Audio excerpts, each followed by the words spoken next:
DSMA is our sponsored guest today, and the topic is Understanding Automotive Buy-Sell Best Practices and Fundamentals. And Doug Austin, our CEO, will come on in just a moment to introduce our presenter. We have some polls and a post-session survey. So without any further delay, let's bring on Doug. Doug, take it away. Well, welcome everybody. Thank you for attending today's section. We are in the first session of 2024 under the Profit Improvement Webinar Series. We started this a little over 2 years ago. Our objective was to bring some of the better providers and the most interesting topics available to the dealership space in expense control, revenue generation, and other topics. Certainly buy-sell is an important one. We're honored today to have Andy Church, Vice President of DSMA, with us to talk about buy-sell. And upon conclusion of question and answers, we've got a little bit of information for the attendees as well on strategic source and cost reduction. So with that, take it away, Andy. Hey, thank you very much, Doug, and thank you for inviting me to speak again. I've had the pleasure of doing this a couple of times, and always a great audience, always a great experience to do. So what I'm going to do is take you through some updates into what's happening in the M&A and the mergers and acquisition, the buy-sell world. Talk a little bit about some of the basics of it and some of this stuff. I'm a big believer in training that when it comes to frequency breeds retention. So some of the things I'm going to talk about, I've talked about in the past, and you'll probably hear me talk about them in the future because they're important. And then also we'll talk about some best practices if you are thinking of purchasing a dealership right now, and also if you're thinking of selling your dealership in the future. So we'll walk you through each of those. I work with Dealer Solutions, Mergers and Acquisitions. We're a North American mergers and acquisitions firm, and we handle everything from the actual business acquisition as well as the real estate. And really our foundation starts with data and intelligence. And that is very important when you're looking at any business. So I want to make sure we talk about that a little bit as we go through as well. But first, I'd like to start by, this is a picture of the team. It's our why. Why are we in this business? Everyone in the picture has some kind of automotive background. Everybody from, well, I'd like to get to know your audience a little bit as well as we go. But we have ex-dealer principals with us who've sold their stores and then decided they weren't done with their journey in automotive, so they joined our company, and now they're specialists, and we even have a vice president who's one of them. Our founder, Fareed Ahmed, comes from an automotive background, and that was really that passion born out of that and helping dealers succeed and grow their journey. So whether that's a journey that you're looking to sell and retire or looking to grow and expand your portfolio, everybody's pulling at that same string with you to help in that process as it goes through. So for me, to help me get a little bit knowledge of who you are, if you don't mind, I got a little poll here just asking what position in the automotive world that you come from. I myself come from a 20 group background. I was a facilitator of 20 groups for years. I've worked in retail consulting and data management, all kinds of different positions over the last 25 years, and really enjoyed the automotive business. And it's what I'm passionate about for my business for sure. So thank you very much for giving me some intelligence into who you are and why you're attending. That always helps out as well. All right, so let's talk a little bit about how we're made up now that I got an idea of who you are. As I mentioned, we got 5 ex-dealers who actually work with us, a bunch of people from the banking background. We have an in-house CPA firm that helps us with our valuations. We've done over 1,700 valuations, in-house legal counsel. All this means that we're automotive people. We speak your language, right? We understand where you're coming from. And our goal is from the first cup of coffee when we ever have with anybody, all the way to the closing table to make sure that we can help you and assist you in navigating those falls and pitfalls. And that's what we're going to talk about today. So enough about that.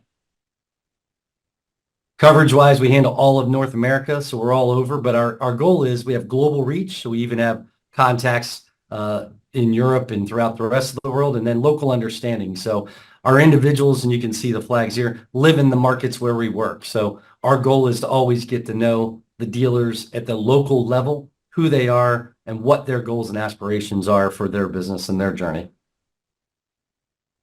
As I mentioned before, 1,700 valuations, 440 dealerships sold, great track record, a lot of experience. So let's go into really what it's all about. Starts with goodwill, profit normalization. So the first subject that I'm really going to talk about is when we look at a business, and you can look at your business, and you should do this at least on a yearly basis.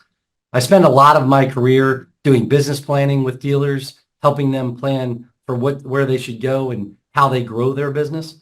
So when you do this process, you should do this at least once a year with your management staff as well, to look at your business from a value perspective and from an asset perspective. Because at the end of the day, that's what the business is. We have a lot of personal regard to it for sure, but it's also an asset that is there to help us facilitate the goals that we want to achieve. So when we look at profit normalization, right, counting the money, that's always the first big thing. When we look at that, we look at a few different things, but the biggest impact on desirability of a dealership, I want to vote real quick and have a poll on that if you would, Dave. What you think is the biggest impact on that, because there are many different facets to evaluation and whatnot. So we'll just wait a few seconds, give everybody a chance to see this. Profitability is in the lead right now. Obviously, that's important. You hear brand a lot mentioned, about 25% of the time. Location, not as high on the radar. And facility, no votes for facility. So interesting feedback there. Profitability being number one, brand and location being number 2 and 3. And I think that really is pretty spot on. Brand obviously has probably a big impact on it as well, but is the operation profitable today? And what profitability can that have? So big importance thing there. So that's a good answers and good feedback there. So let's talk about that profitability and what that looks like inside. There are a few key items that we review and you should review in your financial statement each year so that you understand your business better. And one of those is happening right now. It's the adjusting entries, right? Reviewing your year-end adjustments, what kind of maybe accruals that you've done already through the process and how you're going to utilize those in your 13th month, and should you repeat those for the next year. One of the ones that we've had come up recently in a transaction is things like fixed asset depreciation. What's your depreciation schedule on your fixed assets, and are you truly valuing those at the same level? If you've got a balance sheet that shows your fixed assets are worth 0, is that really the truth, or should there be a notional value, and how do you look at that and make sure that you are accounting for those things correctly? The next thing you want to look at is your other income. What's that breakdown? We know a lot of dealers in the country right now are only profitable after other income deductions. Operational profitability can be very, very important. Obviously, what goes into those other deductions is important as well, but you want to understand, are you dependent on that? How do you solidify your business from an operational standpoint? Also, other income and deductions, so they end up being part of the transaction, but not the entire transaction. Are manufacturer payments sustainable? In other words, are you currently in an image compliant facility that is getting you extra money from the manufacturer for that? Are you qualifying for the CSI, SSI bonuses? It's a great place to start by looking at those programs and understanding if you're making a decision not to qualify, is that the best decision for your business and the best decision for your management staff at the same time as well? So understand what those implications are. And then when we look at normalizing that, we look at seeing if someone was to come in and take over your business today, would they have those same restraints or those same items that you are showing today, right? Does that make sense? So what we're looking for there is what happens, excuse me, what happens in a scenario where I apologize. Somebody asked a question. I got off guard for a second. I apologize. But when we look at that as if a buyer was to come in, would they have that same level of expense? In other words, are you charging yourself the rent that you would be charging yourself should you get a new appraisal or an updated appraisal on your value or your asset, whatever it may be? I'll answer this question now. I've got a question from someone saying, do you typically add to asset value of equipment that may have a net book value of 0? For example, well operating hoist and shop tools that are all fully depreciated, but do you have value? Would you try to add that back?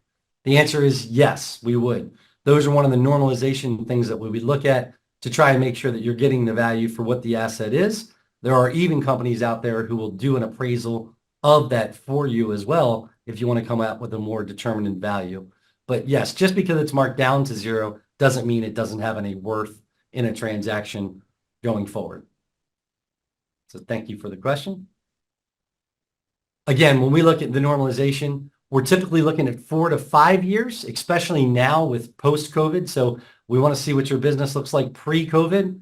During COVID, obviously, everybody knows there was a lot of success out there that happened. And what we're starting to see in 2023, we started to see, and probably a continuation in 2024, is that, normalization is happening in the profits. The profits are beginning to come down a bit. Inventory is beginning to be a bit heavier. I'll dive into that a little bit later on as well. The other thing you want to look at is the composite reports. So the reports that you get from your manufacturer that compares you against other dealers in the district or in the region. How are you doing against them? Is there a lot of upside potential at your store? A lot of opportunity that somebody could come in and capitalize on, or a lot of opportunity that you could capitalize on with your existing management as you go forward. You want to look at the account reviewed statements, right? So one of the things that's important is if you've got an accounting firm that was reviewing your statements and whatnot, that you can look at those and see, are those adjustments important? Are those adjustments done correctly? And do they have validity behind them on an ongoing basis? And then if you can get market share, how that looks, a Polk report, CSI, SSI reports, things like that, that help you understand your performance and how you can improve that performance. We look at all those types of things as well to understand truly what is the true value of that individual dealership. Someone asked the question, when you look at a rent factor, if somebody has a $5 million an appraisal and a rent factor of 15K, you would normalize that factor up, reducing the operating income, reducing the goodwill. That is a possibility. Yes, you would. You do want to look at what exactly is the true profitability of the business. And if someone is charging themselves zero rent, then obviously that is not sustainable from somebody else coming into the transaction. So we do want to make sure that those rent factors are adjusted. Now, the appraised value may have changed over the years, so the rent factor may just need to be adjusted. So sometimes we've even seen where someone overcharges themselves for rent because they own the land and building, and therefore it actually ends up increasing the goodwill because the profits are actually higher than they're currently being stated. So it can work in both directions. We've seen both of those. Talking about real estate, a little bit about that. Whether you're on the buy or the sell side of a transaction, there's some questions you need to ask yourself about that part of the transaction. First is, are you looking to lease or buy it?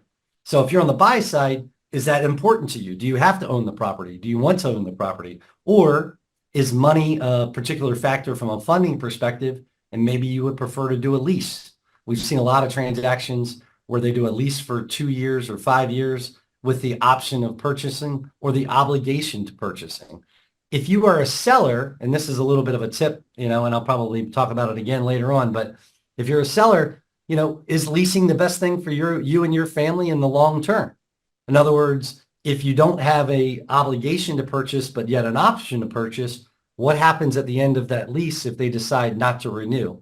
Do you have the ability to dispose of that property in a way? Because now you've got a dealership without necessarily a franchise, right? On the buying side, we've also seen there are a lot of different partnerships out there, a lot of different real estate companies out there. For example, Legacy Capital is one where they'll actually partner with a buyer and actually buy the property and then lease it back to the purchaser. And so therefore, the purchaser doesn't have to go out of pocket for the large amount of real estate funding up front, but they still get the quality of a long-term lease and the funds available to them in that option. So there are different financing options out there when it comes to that real estate side. But the most important part is always to make sure you get an appraisal, and so you know what the land is worth, right? You know what the land and building and how that looks. And if you don't have a recent one, if you have one that maybe from a couple of years ago, you can have that updated. And oftentimes we see contemplated in a transaction 2 appraisals, one by the buyer, one by the seller. And those 2 are then averaged or reviewed together. And that ends up being the way you want to move forward in that particular conversation about what does that look like. So you want to make sure that the appraisal becomes part of the conversation fundamentally up front if you're in a purchase situation or if you want to sell the property. If you want to sell the property as part of the transaction as the seller, I suggest you get the appraisal done first. That way you've got the first one in hand. and you got a bit more of predictability. I'm fond of the saying, do you think or do you know? In this instance, you would be able to know what that appraisal looks like and what's going to happen in that particular environment. Someone's asking the question in Canada, is there an equivalent to Polk reports? There are. They're not done by Polk, but your OEM and manufacturer, their market share reports that they should be able to supply with you. And there's some different vendors out there who supply those as well. The last part of that real estate conversation also is you want to make sure that you are aware if you have any environmental situations that come up. In other words, do you know if you've ever had gas tanks in the ground that need to be reviewed? Things like that. If you can get in front of that as part of an appraisal, quite often in a purchase scenario, if you're selling the land and building, there will be a required what we call a phase one. That phase one will do an initial review of the property to see if there's any areas of environmental concern. That if that phase one does come up and there are some issues or some questions that they may have, they may suggest doing a phase two. Phase two can involve everything from boring holes in the ground to check things to just doing a physical inspection of the site, a deeper dive onto the site and whatever it may be. So you want to make sure you're aware of those things, again, so you're in front of that conversation rather than reacting to it at the time. Someone asked the question, when talking about the rent factor, what is a fair or common ROI versus appraised value of the property? Great question. It's been a moving target. Quite often today, the rent factor we hear most used is about an 8% cap rate. So if you take the most recent appraisal of the property times an 8% factor, that gives you what the yearly market rent would be. And obviously, if you divide that by 12, that would give you what the monthly rent factor would be for that should a purchaser come in and buy that at today's rates. Can be adjusted depending upon the location. It could go up from there or slightly down from the 8%, but 8% is a pretty good factor to start with. Key performance indicators. One of the things that we do with every valuation we do is we go through and identify what are the operational indicators of the business. And this is just great business that you should do, on a monthly basis with your managers, but certainly on a yearly basis. A lot of dealers I've talked to, January is the month where they go on a little bit of a management retreat to really review these things and create action plans around them. In my 20 group days, that's one of the conversations we always had around this time of the year, because you want to review, are your new and used vehicle retail sales going up or down? And is that okay? How does that look in proportion to your gross profit per unit, right? You may actually be okay with volume going down slightly if grosses and PMVRs are going up. So you want to make sure you have those conversations and establish a game plan around that. One of the biggest opportunities that I see in most dealerships that we talk with on a daily basis is in the F&I department. So there's a lot of dealers who don't quite maximize that business opportunity in that part of the dealership. So you want to make sure you look at those, compare yourselves. If you're in a 20 group already, how are we performing in that particular area and how can we improve? Gross profit on parts and service. Service and parts and absorption go hand in hand for me. And one of the things I would say there is look at your customer retention. Any dealership who wants to increase profitability tomorrow can do it in the service drive. Are you doing a proper walk around? Are you getting CSI and SSI? Are you doing suggested sales of things like windshield wipers and tires and all the parts of your business that it can help increase profitability? Ultimately, that increased profitability will help you increase the goodwill and the ability of your dealership, because those businesses that are practicing all those best practices are more desirable for people who don't want to turn around store, who would like to come in and just continue to operate a profitable business and increase it. So there's definitely opportunities there as well. And then obviously you want to look at your return on sales across that particular brand. So if you're with a particular brand, you want to identify from the composite report, what is the average dealer getting for return on sales? And what are you getting for return on sales? Do you have some upper profitability and upper opportunities to increase your return on sales in that particular area? All right, let's talk about something else now for a few minutes. Let's talk about some trends that we're seeing in the automotive space and what's happening.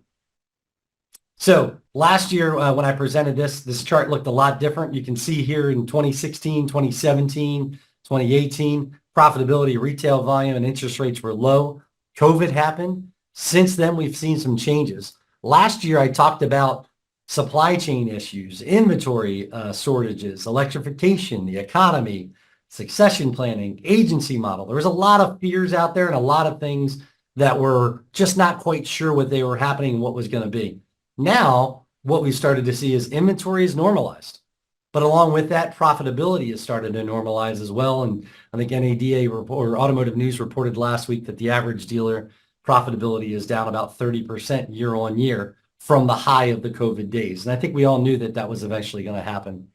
Electrification, boy, that's in the news every day right now. Whether you stand, which side of the conundrum you stand on, you can find some evidence for both of them. Just earlier this week, they were talking about the issues Tesla charging is having in Chicago with the snowstorm and things like that. So I think there's still that question mark of what electrification is going to look like. Days supply is growing, not only across combustion engines, but also in the electrification sector. We're seeing that those days supply outpace the ICE vehicles right now, and that's a concern. And also just generally inventory of certain brands is beginning to get normal now and maybe even get a little bit heavy. So we'll see how OEMs react to that in the future and what ends up happening as far as that's concerned. But certainly some of those supply chains and inventory shortages are beginning to normalize and soften out on an ongoing basis. So all of that has a reflection sometimes in the goodwill values that we see from a multiple perspective going forward. So really that's what we've seen. We've seen an adjustment in the goodwill to asking price. So the asking price versus what the transaction ended up is over our estimate is about still very, very strong, but down from that peak COVID frenzy that I think everybody knew wasn't going to last forever. We're beginning to see those become a bit more realistic. So sellers become more realistic about their asking price. That's happening now as well. And buyers being more realistic about the offers. Predominantly, part of that is driven by the banks, right? Well, some banks are saying, listen, you can make that giant offer if you want to, but we're only willing to fund up to X percentage, 25%, 50%, whatever that looks like. And now you have to come up with the cash for the rest of it because they're still not quite sure. Now things are normalizing out. If business continues on this, here's what the value of the business would be going forward in this post-COVID era. So we are seeing that change. Now, on the positive side, certainly from a seller's perspective as well, inventory is still really light. There's not a lot of dealerships that are actively being marketed right now. So I do expect to see some more sellers come to market over the next 2 or 3 quarters. So maybe that'll help with transactions happening as well. But right now, because there's a little bit of tight inventory, we are seeing pretty secure or pretty good asking prices still be met.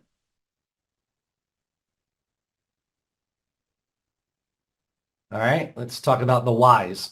Macroeconomic factors are all over the place, right? This is an election year, so that always changes things a little bit too. So we'll see what's happened. But I think the good news is unemployment's come down. Unemployment tends to be almost back at pre-COVID ranges where they are. And so that's a good thing. GDP is starting to normalize and it's expected to normalize throughout this year. Disposable income is down off of COVID, but started to rebound from the low that was in 2022. And we're finally starting to see inflation come down. You know, the interest rates coming down and at least stabilizing. So I think the Fed's indicated they're going to continue to hold interest rates. And there's even some speculation that they'll begin to cut those interest rates throughout this year as well. So we're beginning to see that pro-business market start to come back in. And those factors obviously will have an impact not only on goodwill, but on consumer purchasing and on dealer profitability to the positive throughout this year. The flip side of that is right now inventory is beginning to grow. So on average, the average inventory is now 60 days, 62, 63 days. But you can see some brands are still well below that. And some brands are beginning to get quite heavy based on that. Now, that data changes from month to month. So you'll continue to see that change. And if you looked at these on an individual model line, you would see that electric vehicles versus ICE vehicles, right now, electric vehicles day supply is, I believe, is on average over 95 days right now.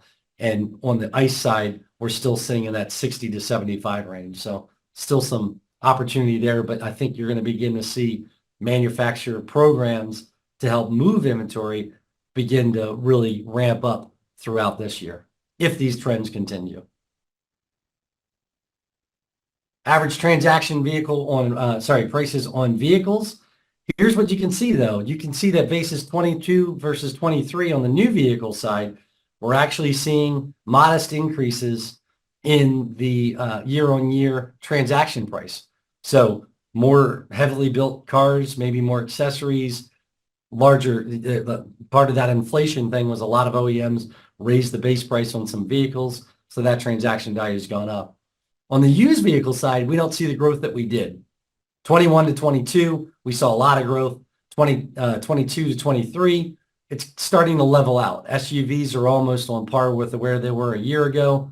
Trucks tend to be a little bit higher. Cars tend to be a little bit higher, but not quite the amount and difference that we were seeing last year in the used car market. So I think that market is beginning to stabilize as well. We'll see going forward how that's impact. I still think used cars probably are going to remain high for a few more years as things begin to level out, but that could be impacted on the new vehicle inventory side, driving that down a bit more in the future as well. So in a culmination, to kind of summarize everything I just talked about, you know, all these factors are driving in to precipitate a little bit of the goodwill going down. Doesn't mean it's still not a great time to sell. Doesn't mean you still can't get great value out of your goodwill and on your dealership. Just means you have to be more pragmatic about understanding what is the true value with all these items with the pressure happening.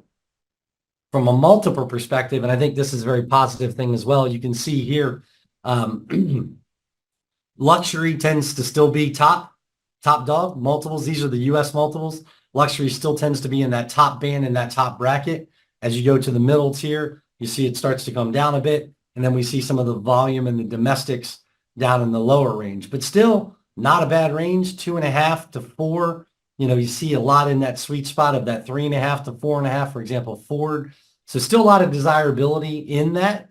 And that's why that normalization becomes very important, because obviously a multiple is just a multiple of profitability. So the more time you spend making sure that your numbers are correct and justifiable, the better multiple and the better, ultimately, the better goodwill, higher goodwill you're going to ascertain. All right, let's take a little deeper look into the transactions themselves and what we're seeing happen there. So if you look at it, we had a track record. This is our track record at DSMA from 2020 to 2023. You know, we saw a big ramp up, right? 2020 with COVID and the COVID impact between 2020 and 2021, obviously some growth there, but not giant growth. 2022, that pent-up demand started to unleash itself with 73 transactions. 2023, we completed over 116 transactions. So just in the last 4 years, now we're currently over 400 dealerships closed on, but it's just over the last 4 years, we've seen 273 transactions. So we don't expect that to slow down. One of the reasons that I think that it's going to continue also is just because, you know, there's 16,800 dealerships out there, and about 92.2% are still 1 to 5 dealer groups. So there's still a lot of single point owners, and maybe they own 1 to 2 stores type thing. And a lot of that transaction and activity happens in those markets as well. I'll talk a little bit more about that in just a minute. So I want to ask you the question, what's the most common reason for selling a dealership? Retirement's leading the way right now. It's 75%. OEM pressure only got 1 vote. Profit takers, 17. Wow, 17% profit takers. That's pretty good. That's pretty good. We got a pretty good spread right now. I'll give it another 2 or 3 seconds, see if anybody's on the fence deciding what they're going to vote on. All right, looks like we are at, there we go. Okay. 75% said retirement, 16 said profit takers, or in alignment, 6%. Interesting results there. Let me just show it here. Bear with me a second. There we go. Okay, so in our experience, what we're seeing, realignment is the #1, and realignment can be everything from a dealer group selling an individual brand or location to go do another acquisition somewhere, or someone who owns 1 to 3 stores selling one of those stores and keeping the other 2 to better align with their family or their requirements, whatever it is. Followed up behind that, right behind that is retirement, and that's succession planning, 40% of those transactions. Profit takers right now is only about 9.5, 10% of the transactions that we see. Now, the interesting part about the retirement factor is of that 40.3% that are retirements, 40% of those are reactionary because there was no succession plan in place, and therefore something happened, whether that was a death or a change in family or just a decision that, hey, I don't have the succession plan that I can do. Let's say, for example, we deal with sometimes with people where their children aren't in the business. They've moved on to live other lives outside of the automotive industry. Therefore, they don't have that succession plan. So now they need to sell because of that. So we do see that happen as well. So valuations are one of the things that if you want to do one for succession planning, it's always a great thing to do to have in your arsenal to understand the value of that asset. And certainly we do those types of valuations all the time as well. Planning for your retirement, planning for what your succession plan looks. Those are important conversations to have before something happens. All right, poll number 4. What is the average age of a dealer principal today? We're all going to NADA in a couple of weeks. We'll see what the makeup and the mix looks like at that. But the average age of a dealer principal today, got some pretty good votes here. All right, I think we're looking good there. All right, let's go ahead and lock it in, Dave. We got 47% say 50 to 60, 38% say 60 to 70, only 6% said over 70. It's a little bit of a trick question because the average age is 70.9 years. So that certainly is playing a factor. Now, what we find is, hey, especially in the automotive industry, because all the coffee we drink and we have great healthy habits, a lot of dealers are living into ripe old age, which is fantastic. And they're still very active in the business, even at the average of 70.9 years. But they are starting to think about succession planning and what that looks like going forward. So I do anticipate that's one of the reasons why the business and the mergers and acquisitions buy-sell market will be robust for the next 3 to 5 years. Because again, 92% are 1 to 5 rooftop owned right now. So that means there's still a lot of opportunity out there for people to sell, make acquisitions, and for that activity to continue. Let's talk about that. Single family continue to explore selling for several different reasons, right? Some of them don't have that. No short-term or long-term succession plan. They have a change of heart. Somebody doesn't want to be in the business. And as I mentioned before, you've also got the reactionary measures where, life-changing event, whatever it may be, a health issue or a move issue or just a quality of life no longer has that. So I think that's one of the reasons you'll see this robust climate continue going forward. And especially because a lot of people rode those profits through COVID and now they're beginning to see that normalization. And maybe they're like, okay, I've timed it correctly and now's the time for me to exit with grace. And that's certainly something to always keep in mind in a transaction. If you're a buyer, this is someone's emotional, somebody's family asset. It's quite often their identity. So getting to know them, helping them understand how you're going to take care of their employees, how you're going to take care of their family, how you're going to take care of their community. Those are important factors in a buy sell, in an acquisition. So please make sure you put your best foot forward, especially if you're on the buy side, to help not only look at the number.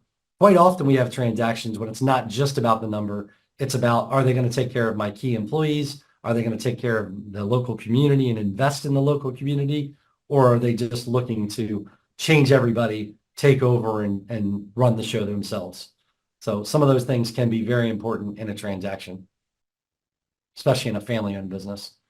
Looking at the sales cycles, I think this is a great one to mention. Our average track record right now is listing to close 171 days.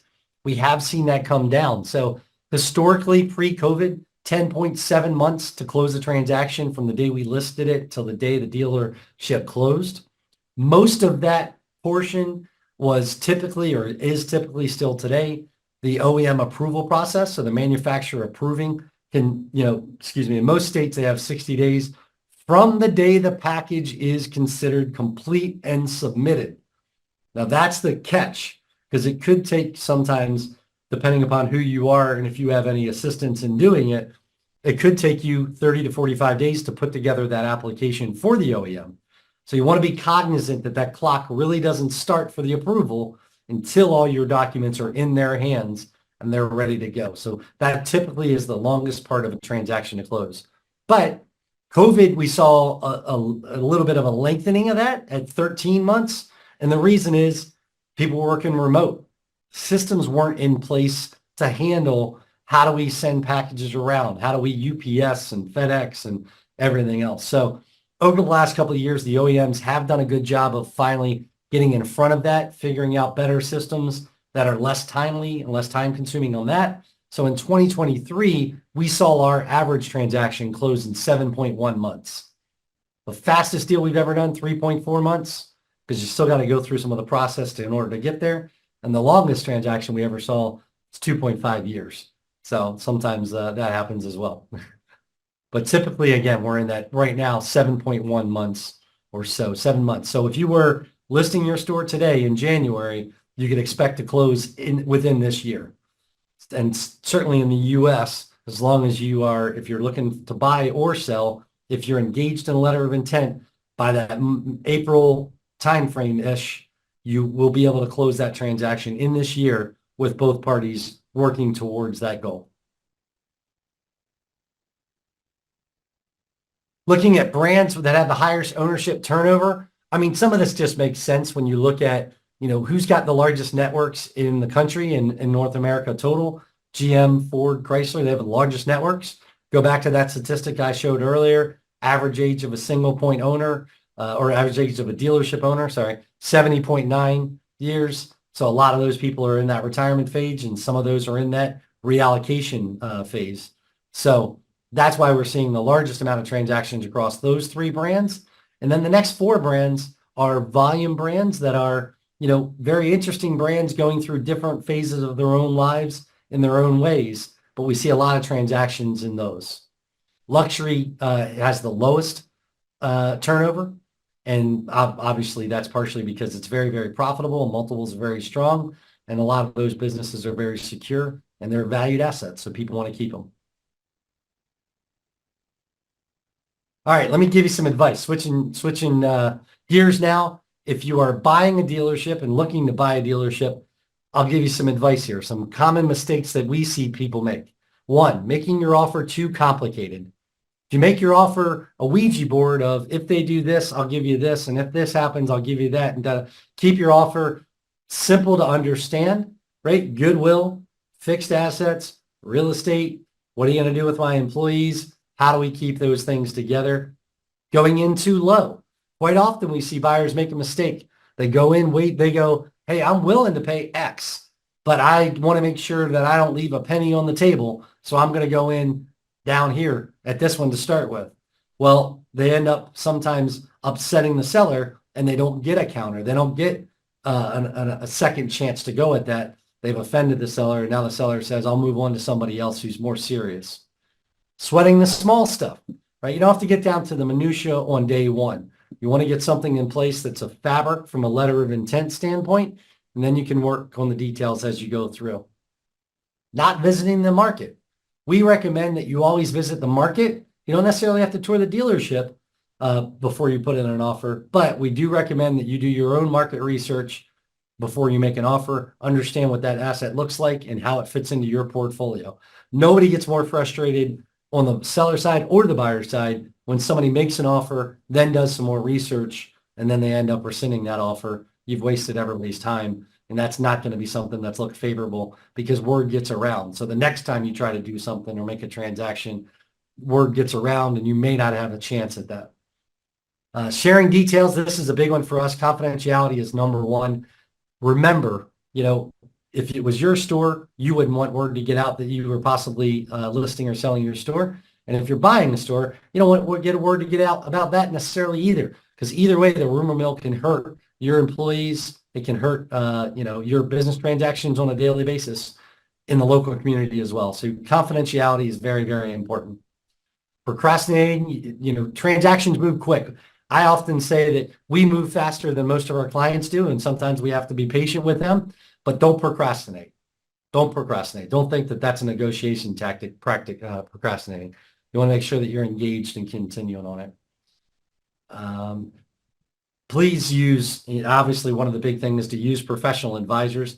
They'll save you money in heaps and bounds, whether that's your lawyer, what I recommend is if you're using a lawyer for any transaction, please use an automotive transaction attorney, someone who's done it. Your local lawyer may be an amazing person, but if they've never done an automotive transaction, they may have done other industry transactions, but automotive transactions have their own language. If you need a lawyer recommendation, my contact information will be here later. I'd be happy to, we work with them throughout the US and Canada, throughout the country, both countries. So please reach out and we're happy to suggest you some to choose from that are automotive specific and really know what they're doing. Saves you money too, because they already understand how most of these things happen and they can shortcut time and also the amount of interaction that you need to have with a lawyer.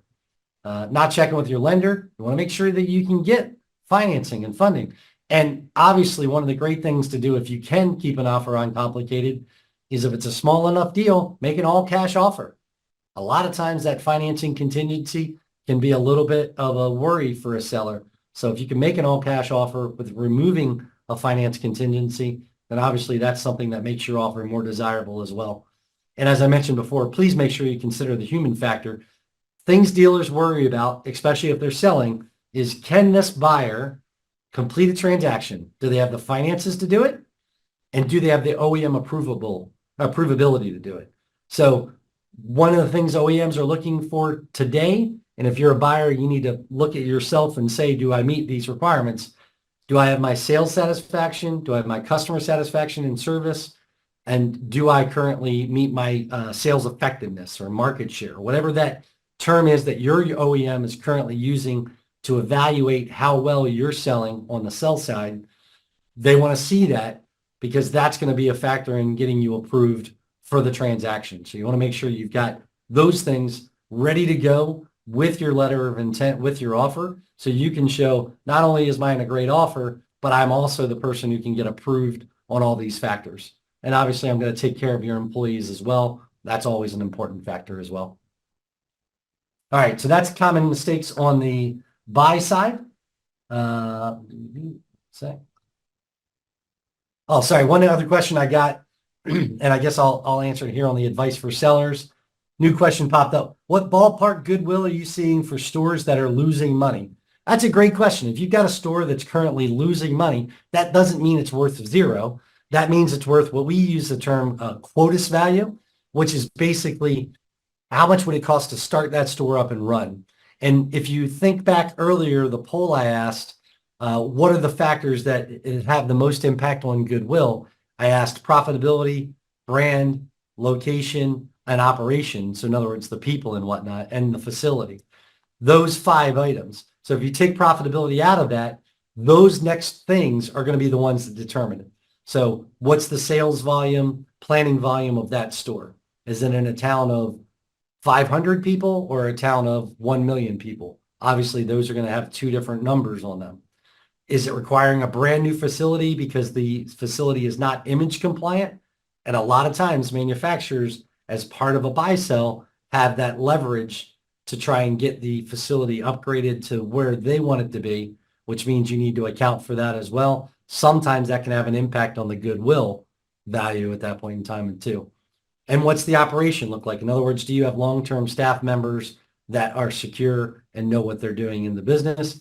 And then obviously the brand has a big impact on it as well. I won't call out any particular brands in particular, but obviously if a brand is highly desirable, the luxuries and whatnot, it's going to have a higher book value or quotas value, flag value than a dealership, maybe in a lower margin, higher volume, less desirable brand. So those are all the factors that accompany that. How to maximize your valuation, right? Have your business professionally valued, whether that's through us or through an accounting firm or another partner. You want to make sure that you look at every 1 to 3 years, getting an evaluation on your business. You get real estate valuations, you get insurance quotes every few years. Those are all things you should be doing. For most dealers, this is their largest asset in their whole portfolio in their life that they own. Therefore, having a professional valuation done is important. Oh, I'm not sure what happened here. Let's talk about the walkaway, the walkaway number. So once you, the other things you need to look at from a selling perspective is, do you have the real estate in place? Do you have your numbers in place? When you look at all that, you can look at your balance sheet and understand, here's my net worth, here's my real estate, here's my goodwill. That's my walkaway number. So you want to understand that, that's what you're going to put in your jeans at the end of a transaction and what that's going to look like. I'm having a problem, Dave. Oh, okay. Let's look to the future for a minute.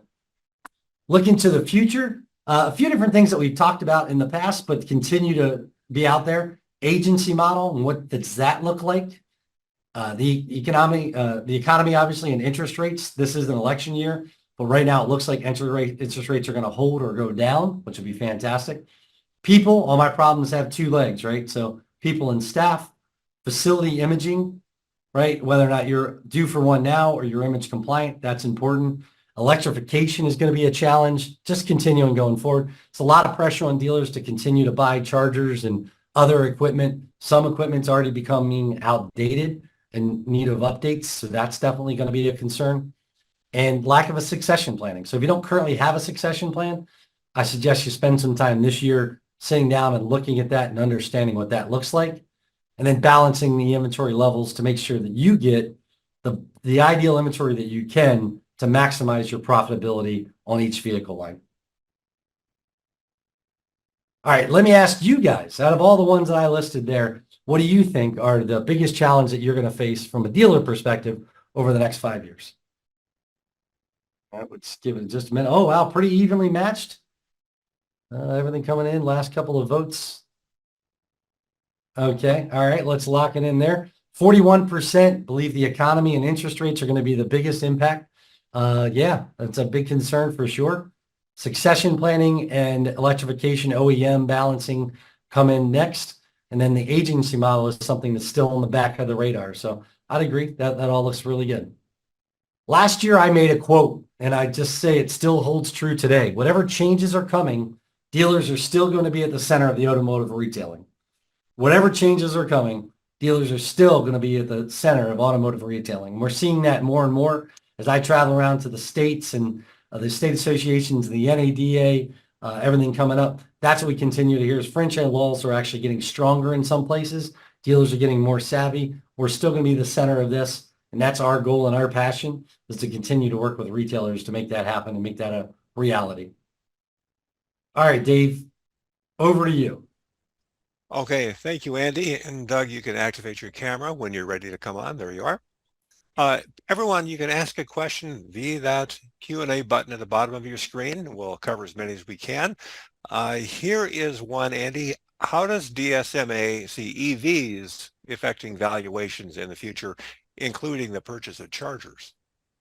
Yeah, I think so far in some transactions that we've seen, charging equipment that's been purchased but not delivered is being included as part of fixed assets and fixed asset schedule. I think electrification is really going to be, for now at least, more regional specific. So if you're in a state where that has become a big factor or a mandate from a governmental side, whether that's through tax rebates or whatever it may be, I think that'll drive a lot of the demand. But for example, here in the Southeast, we're not seeing those things come into valuations on the dealership acquisition side, just because of the fact that the adoption rate, depending upon which state you're in the South, isn't expected to be high in the next 5 to 10 years. All right, I got another question. Do you guys have good knowledge of OEM open points? If so, how do you handle those? Great question. So the answer is yes, we do get notification of some OEM open points as they do, and we do work with dealers to represent them in putting together packages on that. So what we do is basically look at marketing, same things I mentioned earlier, which is good advice for a buyer, is the same with an open point. Make sure you're telling your vision and your business's history and how that looks, creating a pro forma on what that business would look like, and then going and selling that to the OEM as why you should be the best candidate for that open point. Here's another. Is now a good time to sell? The answer is always yes, right? I think now is a good reason. One of the best reasons to sell right now is inventory is still low. of inventory of dealerships to purchase out there right now. So there's a lot of pent-up demand by buyers. There's a lot of cash in the marketplace that's becoming more bullish. They want the right deal, but there's still a lot of aggressive buyers out there. So now's a great opportunity to understand the value of your asset and that walkaway number as well, and take your store to the market for sure. And here's another. Any thoughts on the Hyundai Amazon development? Yeah, I've been getting that one a lot since the news came out a couple of weeks ago. I think that goes back to that agency model questions. It's a little too early to tell what it's going to look like. It sounds and smells a bit like something like that, where they're going to try and dictate what the price looks like. I don't know enough about what that part. We'll have to watch this one cautiously, but I would say that it looks like another lead generation, almost like, some of those lead generators that are out there, and then they sell those lead to individual dealers who then go out and make that transaction happen. It smells a little bit like that, but we have to watch that one carefully to see what the impact truly is going to be. Let's turn things over to Doug. Thank you, David. Andy, always incredible to have you present. Thank you again. I think this is the third session since we started this a while back, but it's always informative, and I know I learn a lot, and I pride myself on being close to the business as you do. So, folks, if there's any interest in learning more or getting that valuation, please reach out to Andy, and they'll be happy to help you out.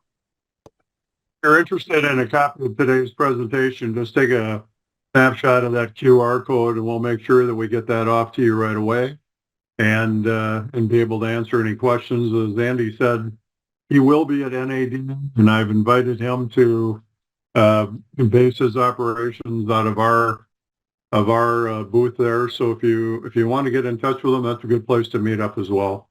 As Andy mentioned, dealership profitability, as reported about a week and a half ago, is down about 35%. Strategic Source has been in this space, in the dealership space now, going on 24 years.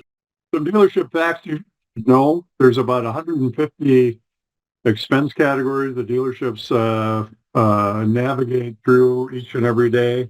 They typically spend money in about 100 of them.